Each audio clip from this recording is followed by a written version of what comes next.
ఈరోజు ఒక ప్రాముఖ్యమైనటువంటి విషయాన్ని నేను మీకు తెలియజేయాలని ఆశిస్తూ ఉన్నాను. మనం చాలాసార్లు బలహీనం అవుతాం. శారీరకంగా బలహీనవుతారు, ఆధ్యాత్మికంగా బలహీనవుతారు, రకరకాలైన పరిస్థితుల మధ్యలో బలహీనవుతారు. కొన్నిసార్లు ఉన్నట్టుగా ఉండి శరీరం సహకరించదు. కొన్నిసార్లు ప్రార్థన చేసుకుందాము అనుకుంటారు, కానీ చేసుకోలేరు. కొన్నిసార్లు అన్నీ బాగానే ఉంటాయి, ఏదో బలహీనత వెంటాడుతూ ఉంది. అయితే మనం బలహీనమైనప్పుడు దేవుడు మనల్ని విడిచిపెడతాడా? మనం బలహీనమైనప్పుడు దేవుడు మనల్ని చూసి ఏం చేస్తాడు? మౌనంగా ఉంటాడా? మన బలహీనతల్లో దేవుడు ఏం చేస్తాడు అనే విషయాన్ని ఈరోజు మనం తెలుసుకోబోతూ ఉన్నాం. బలహీనతలు నానా విధాలుగా ఉన్నాయి. నానా రకములైన బలహీనతలు, శరీరానికి వచ్చేటువంటి బలహీనత, ఆత్మకు వచ్చేటువంటి బలహీనత, మనసుకు కలిగేటువంటి బలహీనత. ఈ బలహీనతల వల్ల భక్తులు ఎంతోమంది పడిపోయారు. బలహీనతల వల్ల విశ్వాసాన్ని పోగొట్టుకున్నటువంటి వాళ్ళు ఉన్నారు. బలహీనతల వల్ల వారి విశ్వాసం చెడిపోయింది. బలహీనతల్లో దేవుడు ఏం చేస్తాడు?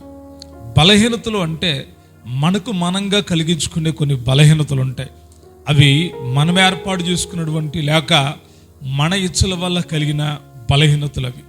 అయితే దేవుడు మనకు కలిగించేటువంటి బలహీనతలు ఏమైనా ఉంటాయా అంటే, దేవుడు ఎప్పుడు కూడా మనిషిని బలహీనపరచాలి అనుకోడు. ఈ విషయాన్ని మీరు బాగా క్షుణ్ణంగా గుర్తెరగాలి. దేవుడు నన్ను ఇలాగ చేశాడేమో, దేవుడు నన్ను ఈ బలహీనతలోకి తీసుకుని వెళ్ళాడేమో, దేవుడే ఈ బలహీనత ఇచ్చాడేమో అని అనుకుంటారేమో. కానీ దేవుడు ఎప్పటికీ కూడా మనిషిని బలహీనుడిని చేయాలి అని అనుకోలేదు. ఆయన ఎప్పుడు కూడా మాట్లాడుతున్నప్పుడు ప్రజలు బలపడ్డారు, బలపడాలనే దేవుడు కోరుకున్నాడు. కానీ బలహీనపరచాలి, మనిషిని కృంగదీయాలి, మనిషిని ఏదో ఒకటి చెయ్యాలి అని దేవుడు అనుకోలేదు. ఒకవేళ అలా అనుకొని ఉంటే చాలామందిని ఈరోజు ఆయన ఆకర్షించేవాడే ఉండేవాడు. కానీ అలాగ చేయలేదు దేవుడు. కానీ బలహీనతల్లో ఆయన మనకు ఏం చేస్తాడు? మన బలహీనతల్ని లోకం చూసినప్పుడు లేక మన తోటి వాళ్ళు చూసినప్పుడు అవమానపరుస్తారు, నిందిస్తారు, ఇంకా రకరకాలుగా తోనలాడి మాట్లాడతారు. అయితే దేవుని యొక్క పిల్లలమైన మన బలహీనతల్లో దేవుడు ఏం చేస్తాడు అనే విషయాన్ని ఈరోజు మనం తెలుసుకోబోతా ఉన్నాం. మొట్టమొదటిగా చదువుదాం. కొరింథీయులకు రాసినటువంటి 2వ పత్రిక 12వ అధ్యాయం 9వ వచనం. అందుకు నా కృప నీకు చాలును, బలహీనత యందు నా శక్తి పరిపూర్ణమగుచున్నదని ఆయన నాతో చెప్పాను. దేవుడు అపోస్తలుడైన పౌలు గారితో ఈ మాటను పలుకుతూ ఉన్నాడు. బలహీనత యందే నా శక్తి పరిపూర్ణమగుచున్నది, నా కృప నీకు చాలు అని చెప్పి పౌలు గారితో దేవుడు మాట్లాడుతున్నాడు. క్రొత్త నిబంధనలో పౌలు గారి పత్రికలు 14 పత్రికలు ఉన్నాయి. మిగతావన్నీ 4 సువార్తలు, యోహాన్ రాసినటువంటి సువార్త, యోహాన్ రాసిన 3 పత్రికలు, ప్రకటన గ్రంథం, పేతురు రాసినటువంటి 2 పత్రికలు, యాకోబు రాసినటువంటి పత్రిక, యోధా రాసినటువంటి పత్రిక, ఈ రీతిగా మనం చదువుతాం. అయితే పౌలు గారు 14 పత్రికలు రాశాడు. దేవుని ప్రత్యక్షతను అనుభవించాడు. దేవుడు పౌలు గారి ద్వారా విశేషమైన అద్భుత కార్యాలను చేయించాడు. పౌలు గారు ప్రార్థించినప్పుడు చనిపోయినటువంటి ఐతుకు అనేటువంటి వాడు బ్రతికాడు. అలాగా పౌలు గారి జీవితాన్ని గురించి మనం ఆలోచిస్తే ఎన్నో అద్భుత కార్యాలు, ఎన్నో గొప్ప కార్యాలు, ఎన్నో సూచక క్రియలను దేవుడు పౌలు గారి ద్వారా జరిగించాడు. అయితే ఇంత జరిగించిన కానీ పౌలు గారి యొక్క శరీరంలో ఒక ముళ్ళు ఉంది అని వాక్యములో రాయబడి ఉంది. పౌలు గారు ఆ విషయాన్ని కూడా చెప్తూ ఉన్నాడు. ఇప్పుడు మనం కొంచెము పైగా 12వ అధ్యాయం 18వ వచనాన్ని చదివితే అక్కడ ఒక మాట రాయబడి ఉంటుంది. చదువుతారా? అది నా యొద్ద నుండి తొలగిపోవాలని దాని విషయమై ముమ్మారు ప్రభువుని వేడుకుంటుంది. ఏంటిది? ఇంకొంచెం 7వ వచనం. నాకు కలిగిన ప్రత్యక్షతలు బహు విశేషముగా ఉన్నందున నేను అత్యధికముగా హెచ్చిపోకుండా నిమిత్తము నా శరీరంలో ఒక ముళ్ళు నేను అత్యధికముగా హెచ్చిపోకుండా నిమిత్తము నన్ను నలగగొట్టుటకు సాతాను యొక్క దూతగా ఉంచబడిన పౌలు గారు తన బలహీనతను చెప్తా ఉన్నాడు. నాకొక ముళ్ళు ఉంది, ఆ ముళ్ళు వల్ల నేను హెచ్చింపబడకుండా నిమిత్తము ఆ ముళ్ళు నన్ను నలగగొడతా ఉంది, సాతాను యొక్క దూత వలె ఆ ముళ్ళు నాలో ఉంది అని పౌలు గారు చెప్తూ ప్రభువుని వేడుకున్నాడంట. ఎన్నిసార్లు వేడుకున్నాడు? 3 మార్లు వేడుకున్నాడంట. 3 మార్లు ప్రార్థన చేశారంట.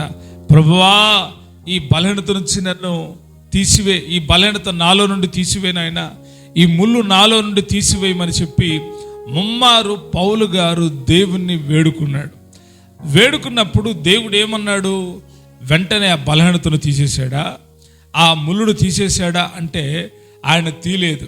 ఆయన అన్నాడు, నా శక్తి బలహీనత యందే పరిపూర్ణమవుతుంది, నా కృప నీకు చాలు అన్నాడు.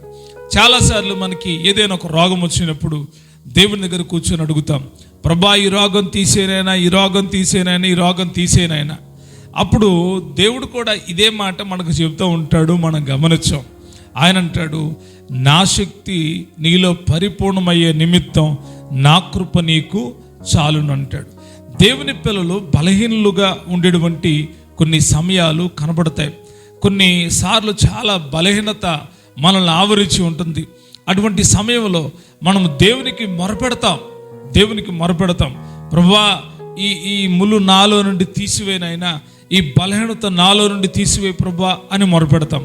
అయితే ఆయనంట బలహీనత తీసివేయడు, బలహీనత ఏం చేయడు? తీసివేయడు. కానీ బలహీనతలోనే ఆయన శక్తినిచ్చి ఆయన బలపరిచేటువంటి దేవుడై ఉన్నాడు. 12వ అధ్యాయం 10వ వచనంలో ఒక మాట ఉంటుంది, చదువుతారా? ఎప్పుడు అన్నాడంటే ఈ మాట, ముందుగా దేవుణ్ణి అడిగాడు, ప్రభువా నా బలహీనతను తీసేయని దేవుణ్ణి అడిగాడు. దేవుడు అన్నాడు, నా కృప నీకు చాలు, నీ బలహీనతల యందు నా శక్తి పరిపూర్ణము అవుతున్నది అని చెప్పాడు.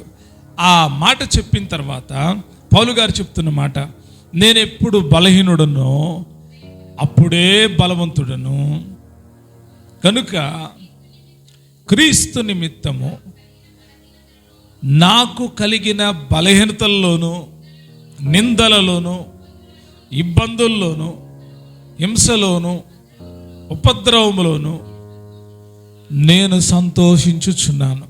అంతకు మునుపేమో బాధపడ్డాడు. అంతకు మునుపేమయ్యాడు? ఈ బలహీనతలు నాకేంటి, ఈ నిందలు నాకేంటి, ఈ ఉపద్రవాలు నాకేంటి అని కొంచెం బలహీనతలు ఆవరించబడిన వాడే, బలహీనతలు కలిగిన వాడే బాధపడుతూ కృంగిపోతూ ఉన్నట్టుగా మనకి ఈ వాక్యం చెప్తా ఉంది. అయితే ఎప్పుడైతే ప్రభువారు ప్రత్యక్షమయ్యి నా కృప నీకు చాలు, నా కృప నీకు చాలు, నా శక్తి నీలో పరిపూర్ణమవుతుంది, నీ బలహీనతల్లో పరిపూర్ణమవుతుంది అని చెప్పిన తర్వాత పౌలు గారు అంటున్నాడు, ఇప్పుడు నేనెప్పుడు బలహీనుడునో అప్పుడే బలవంతుడు అని ఆ ఒక్క మాటతో చెప్పి ముగిస్తే బాగుండేది.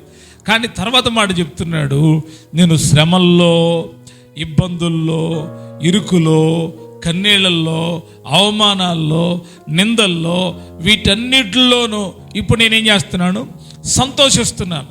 నా బలహీనతలను బట్టి నేను కృంగిపోలేదు, నా బలహీనతలను బట్టి నేను చెదరిపోలేదు, నా బలహీనతలను బట్టి నేను ఏడుస్తూ ఉన్నాను. కానీ ఇప్పుడు నేను సంతోషిస్తూ ఉన్నాను. ఎందుకు సంతోషిస్తూ ఉన్నావు పౌలు గారు అంటే ఆయన అంటాడు, దేవుడు నాకు కృపనిచ్చాడు. బలహీనతలు కలిగిన వారికి దేవుడు కృపనిస్తూ ఉన్నాడు. ఈరోజు కూడా ఆ కృపను జాగ్రత్తగా సద్వినియోగం చేసుకుంటే, ఆ కృపను జాగ్రత్తగా వినియోగించుకుంటే అది మన జీవితాలకు ఎంతో ఆశీర్వాదకరమై ఉంది. చాలామంది కృపను నిరర్ధకం చేసి దేవుని యొక్క ఆశీర్వాదాన్ని పోగొట్టుకుంటున్నారు. ఆ రీతిగా ఉన్నట్లయితే మనము దేవుని యొక్క శాపానికి గురి అవుతాం. అయితే ఆయన మనల్ని ఆశీర్వాదానికి వారసులుగా ఉండడానికి పిలిచాడు కనుక కృపనిచ్చి నేటికి నిలబడతా ఉన్నాడు. ఆ నిలబెట్టుతున్న దేవునికి యుగయుగాలు మహిమ కలుగునుగాక. ఒకటి, బలహీనతల్లో ఉన్నప్పుడు దేవుడు ఆయన కృపణిస్తాడు. రెండవదిగా చదువుదాం, యెషయా గ్రంథం 40వ అధ్యాయం 29వ వచనం. సొమ్మసిలిన వారికి బలమిచ్చువాడు ఆయనే. రెండవదిగా, చాలామంది బలహీనలైపోతున్నారు, సొమ్మసిల్లిపోతున్నారంట. ఏమైపోతున్నారు? సొమ్మసిల్లిపోవడం అంటే ఏంటి? ఇప్పుడు ఎండాకాలం వచ్చింది, చాలామంది సొమ్మసిల్లిపోవడం కాదు, పైకి వెళ్ళిపోతున్నారు, ఎండలకు తట్టుకోలేక చనిపోతున్నారు. అయితే దేవుడు ఏమన్నాడంటే, సొమ్మసిలిన వారికి బలమిచ్చేది నేనే అంటున్నాడు. ఎలాగ సొమ్మసిల్లిపోయిన వారు, ఎటువంటి పరిస్థితుల్లో సొమ్మసిల్లిపోయిన వాళ్ళు అని మనం గమనిస్తే, చాలాసార్లు చాలా సమస్యలు వచ్చినప్పుడు చాలామంది ఏమవుతారంటే సొమ్మసిల్లిపోతారు. ఏమైపోతారు? సొమ్మసిల్లిపోతారు, కృంగిపోతారు. సమస్యలు ఎలాగుంటాయి అంటే మనల్ని కుమిలిపోయేటట్టు చేస్తాయి.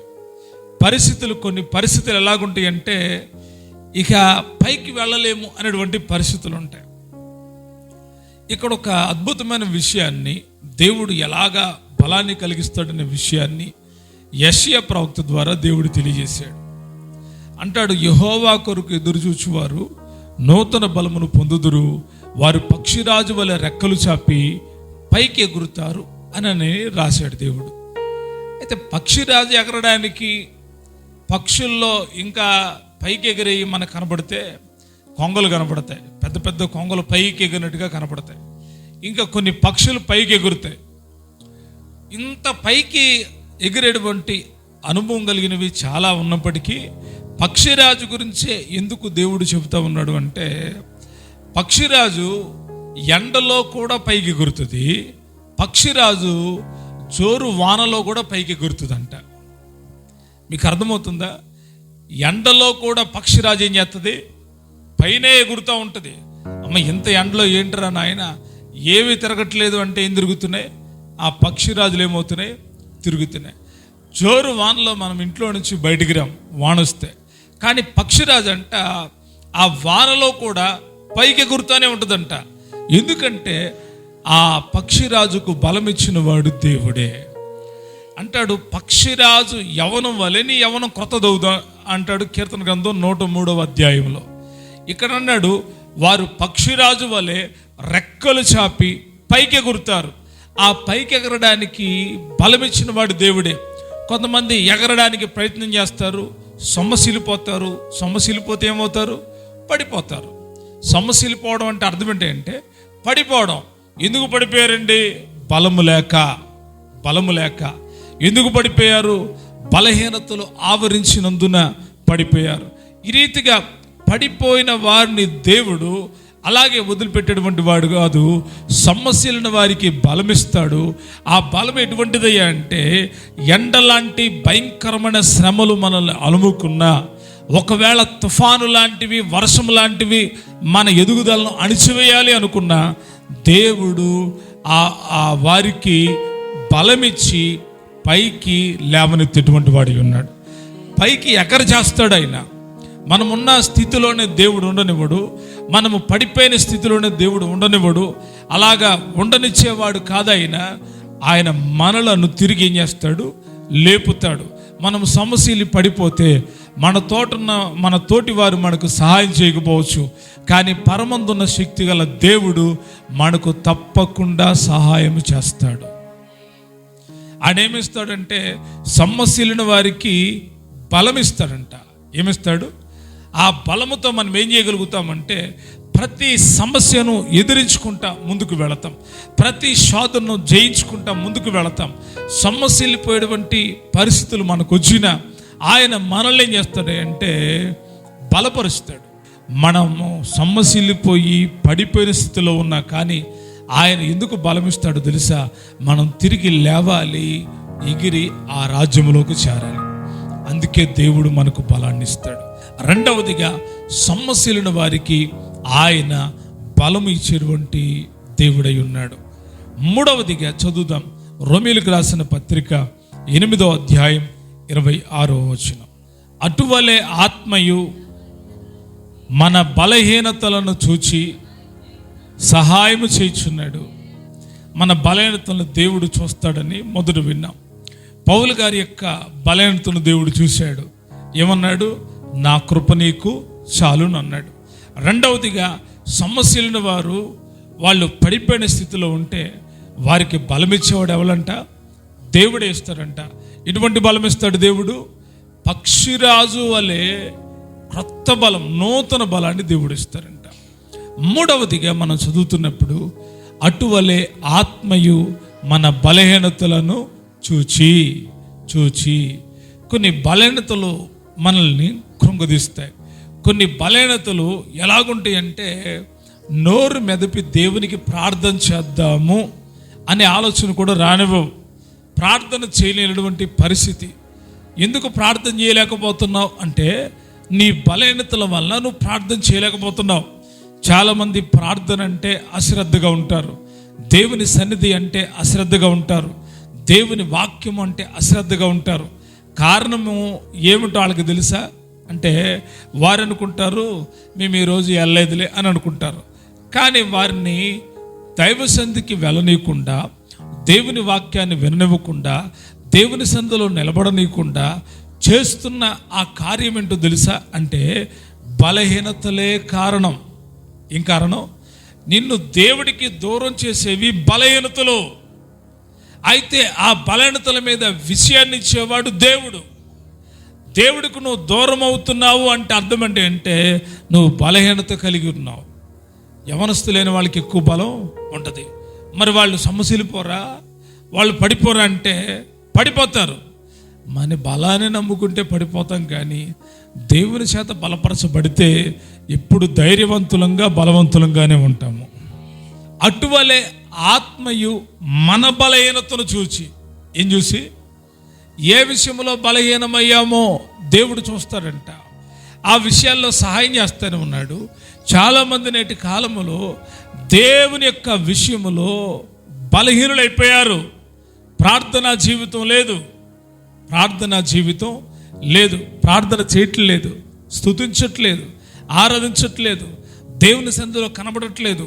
కారణం ఏంటంటే బలహీనతలు వారిని చుట్టుకొని ఉన్నాయి, బలహీనతలు వారిని ఆవరించి ఉన్నాయి. బలహీనతలు ఉన్నప్పుడు ప్రార్థన చేయలేరు, ఏం చేయలేరు? స్తుతించలేరు, దేవుడి సన్నిధికి రాలేరు, దేవుని ఆరాధించలేరు. ఏంటి బ్రదర్, ఏంటి ప్రార్థన రాలేదంటే పని ఉందన్నా. పని కాదు, బలహీనత. అది నిద్రపోయాను, అలసట ఉంది, తలపోటు ఉంది, జ్వరం ఉంది, ఇవన్నీ బలహీనతలే. నీ దృష్టికి అవి ఆటంకాల్లాగా కనిపించవచ్చు, కానీ అవన్నీ బలహీనతలే. అయితే అవి బలహీనతలని నువ్వు గుర్తించి కనుక ప్రభువుని వేడుకుంటే వాటిల్లో కృపనిచ్చి ఆ బలహీనతల నుంచి తప్పించి నిన్ను నడిపించేవాడు దేవుడే. మిమ్మల్ని నడిపించేవాడు దేవుడే. చాలామంది అంట ప్రార్థనలో బలహీనలైపోయారంట. ఆత్మదేవుడు చూస్తూ ఉన్నాడంట, పరిశుద్ధాత్ముడు చూస్తూ ఉన్నాడంట. అటువలే ఆత్మయు మన బలహీనతలను చూచి, ఏం చూసి? మన బలహీనతలను చూచి మౌనంగా ఉండట్లేదు. ఏం చేస్తూ ఉన్నాడు పరిశుద్ధాత్ముడు అంటే మన బలహీనతలు చూచి మనకు సహాయం చేయుచున్నాడు. మన బలహీనతల విషయంలో మనలను గద్దించి కృంగదీసేవాడు కాదు ఆయన. ఆయన నిన్ను ధైర్యపరిచి బలపరిచేటువంటి వాడై ఉన్నాడు. అందుకే పౌలు గారు అంటున్నాడు, నేను ఎప్పుడు బలహీనుడనో అప్పుడే బలవంతుడను. కృప పొందుకున్న వాళ్ళు బలహీనతల్లో నుండి విజయాన్ని పొందుతారు. కృప పొందుకున్న వారు బలహీనతల్లో నుండి దైవ ప్రత్యక్షతలు పొందుకుంటారు. నా బలం మీద నేను ఆధారపడితే ఎప్పటికీ నేను విజయాన్ని పొందను. కానీ నా దేవుని యొక్క బలాన్ని నేను ఆస్వాదించినప్పుడు, నా దేవుని యొక్క బలాన్ని నేను పొందుకున్నప్పుడు నా బలహీనతలో దాటుతూ, నా బలహీనతలో నేను విజయాన్ని పొందుతూ ముందుకు వెళతాను. ఈరోజు కూడా పరిశుద్ధాత్ముడు నేర్పిస్తున్న సంగతి ఇదే. బలహీనలో కాకుండా ఎవ్వరు ఉండలేరు. యవనులు తప్పక తొట్టిల్లుదురు, బాలురు సొమ్మసిల్లుదురు. వృద్ధులకి ఇంకా బలం ఉంటుందా? యవన కాలంలో ఉన్న వాళ్ళకే కదా బలం. నీ బలం పోయినా, బలహీనత నిన్ను ఆవరించినా నీకు బలం ఇచ్చేవాడు, నిన్ను నిలబెట్టేవాడు యేసుక్రీస్తు ప్రభువారే. ఆయన రక్తం ఇచ్చి మనలను బలపరిచాడు. ఆయన పరిశుద్ధాత్మ శక్తినిచ్చి మనకు సహాయం చేస్తున్నాడు. ఎంత గొప్ప ధనిలమో మనం. మనకు దేవుడు ఎంత కృపనిచ్చాడో ఈ సందేశాన్ని వింటున్నప్పుడు మీరు గమనించాల్సిన విషయం, నేను ఏ ఏ విషయాల్లో బలహీనుడనయ్యాను, బలహీనురాలనయ్యాను, దేవుడు నాకు సహాయం చేశాడా, దేవుడు నాకు సహాయం చేస్తూ ఉన్నాడా అని మీరు ఆలోచించగలిగితే దేవుడు ఎల్లప్పుడూ మీకు సహాయం చేస్తున్నాడు. మీరే ఆయన సహాయాన్ని పొందుకొని కృతజ్ఞత లేని వారిగా బ్రతుకుతున్నారు. ఆయన బలహీనతను విడిచిపెట్టడం. లోకంలో ఉన్నాడు రకరకాలైన బలహీనతలు వాడిని సాతాను ఆవరించి ఉంటుంది. కానీ దేవుల్లోకి వచ్చిన తర్వాత సాతానుడు నిన్ను రకరకాలైన బలహీనతలోకి నడిపిస్తాడు. అయితే వాటన్నిటిలో ఆయన సహాయం అనుగ్రహించి నిన్ను నిలబెడతాడు. వాటన్నిటిలో ఆయన సహాయం అనుగ్రహించి నీకు సంతోషాన్ని ఇస్తాడు. వాటి బలహీనతలన్నిటిలో ఆయన నీకు సహాయం చేసి నువ్వు ప్రార్థన చేయలేకపోయినా నీ ఆత్మలో నుండే మూలుగలతో తండ్రికి ఏం చేస్తున్నాడు? విజ్ఞాపన చేస్తున్నాడు. ఎంత గొప్ప అనుభవాన్ని దేవుడు తన పిల్లలకు అనుగ్రహించాడో ఈ సందేశం ద్వారా మీరు తెలుసుకోవచ్చు. కాబట్టి మిమ్మల్ని మీరు పరీక్షించుకొని, మీరు బలహీనలై ఉంటే దేవుని సహాయాన్ని అడగండి. దేవుడు తప్పకుండా మీ సహాయం చేస్తాడు. మీరు బలవంతులై ఉండాలని దేవుడు కోరుకుంటున్నాడు. బలహీనులకు ఆయనే సహాయం చేసే దేవుడు. బలహీనులను ఆయన విడిచి దూరంగా వెళ్ళడు. బలహీనులను ఆయన కృంగదీయుడు, కానీ బలపరుస్తాడు. ఏం చేస్తాడు? బలపరుస్తాడు, ధైర్యపరుస్తాడు, బలాన్ని ఇస్తాడు. బలహీనతల నుండి గొప్ప విజయాన్ని ఇస్తాడు. నేడు కూడా దేవుడు మీ బలహీనతల నుంచి విడిపించి మిమ్మల్ని ముందుకు నడిపించునుగాక. మీ ఆత్మీయ జీవితాలను మరింత లోతైన అనుభవాలు గుండా నడిపించి ఆయన రాకడ కొరకు సిద్ధపరచునుగాక.